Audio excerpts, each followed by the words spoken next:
नमस्कार, आप देख रहे हैं न्यूज टुडे। मैं हूं आपके साथ चिराग सुखीजा। चलिए रुक कर लेते हैं इस वक्त की बड़ी खबर का। बल्लभगढ़ के बस अड्डे पर ड्यूटी सेशन कमरे के अंदर काम करने वाले कर्मचारी डर के साए में जीने को मजबूर। टूटी दीवार और झड़े हुए लेंटर के नीचे काम करने को है मजबूर। तस्वीरों में दिखाई दे रहा है यह नजारा फरीदाबाद के बल्लभगढ़ स्थित नाहर सिंह बस स्टैंड का है, जिसमें प्रदेश के अलावा कई अन्य राज्यों से दिल्ली बसें लोगों को लेकर जाती हैं। वहीं बल्लभगढ़ में ही ड्यूटी सेशन कमरे की हालत बद से बदतर हो चुकी है। लगातार डर के साए में कर्मचारी काम करने को मजबूर हैं। लगातार अधिकारियों को इस कमरे की खस्ता हालत के बारे में अवगत करवाने के बावजूद भी अधिकारी इस ओर कोई ध्यान नहीं दे रहे। अब आखिरकार इन कर्मचारियों ने मीडिया के सामने गुहार लगाई है कि इस खस्ता हालत कमरे को सुधारा जाए, क्योंकि कई बार अक्सर इससे बरसात के दिनों में पानी उनके दस्तावेजों और कंप्यूटर को भिगो देता है। वहीं आए दिन उनके बैठे रहते हैं लेंटर भी भरभरा कर नीचे गिर जाता है, जिससे हादसों की संभावना लगातार इनके जहन में रहती है, जिससे इनका ध्यान काम में नहीं लग पाता। इस कमरे की छत के नीचे 10 लोग कार्य करते हैं। कमरे की छत का सारा प्लास्टर टूटा हुआ है, कभी भी कोई बड़ा हादसा हो सकता है। वहाँ काम करने वाले कर्मचारियों ने बताया कि 2 साल से इस कमरे की हालत को लेकर महाप्रबंधक को अवगत कराया और अभी तक कोई सुनवाई नहीं हुई। अब देखना होगा कि प्रदेश के परिवहन मंत्री मूलचंद शर्मा फरीदाबाद जिले के होने के बावजूद उनकी बल्लभगढ़ विधानसभा के स्थित बस अड्डा कार्यालय कब तक और कितना जल्दी दुरुस्त हो पाता है, यह देखने वाली बात होगी।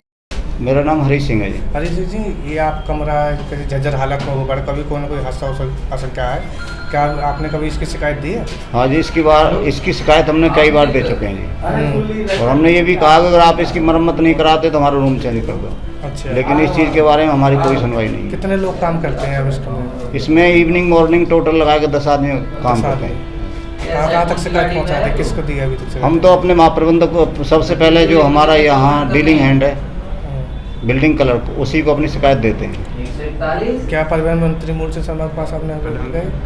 नहीं, साहब के पास तो हम जब जाते हैं कि भाई जब हमने पहले अपने अधिकारी को अवगत कराना होता है। अच्छा, अभी तक उनकी आश्वासन नहीं मिला? अभी हमें कोई भी आश्वासन नहीं है जिसके लिए।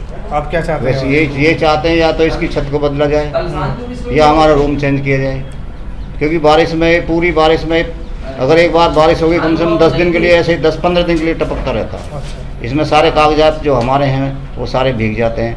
कंप्यूटर है, कंप्यूटर भीग जाता है। आपने सारा सामान देखा होगा। इसमें जहाँ आप और हम खड़े हुए हैं, यहाँ एक कहीं भी खड़े होने की इतनी जगह नहीं रहती है कि जो हम यहाँ खड़े होकर इसमें बैठ जाएं या कहीं काम कर लें। अंडरनुमा कमरे के मेरा नाम विजेंद्र सिंह, मैं यहाँ पर ड्यूटी क्लर्क के पद पर कार्यरत हूँ।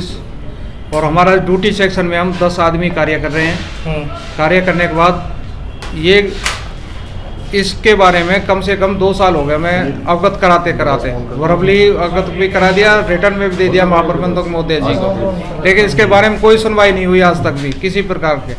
मैं प्रेस प्रवक्ताओं के जरिए, आपके जरिए माध्यम से हमारी जो ज्वाइंट एक्शन कमेटी है, महासंघ, SKS सबके द्वारा अवगत भी करा दिया गया, लेकिन इसके ऊपर कोई विचार विमर्श नहीं किया किसी भी तरह से।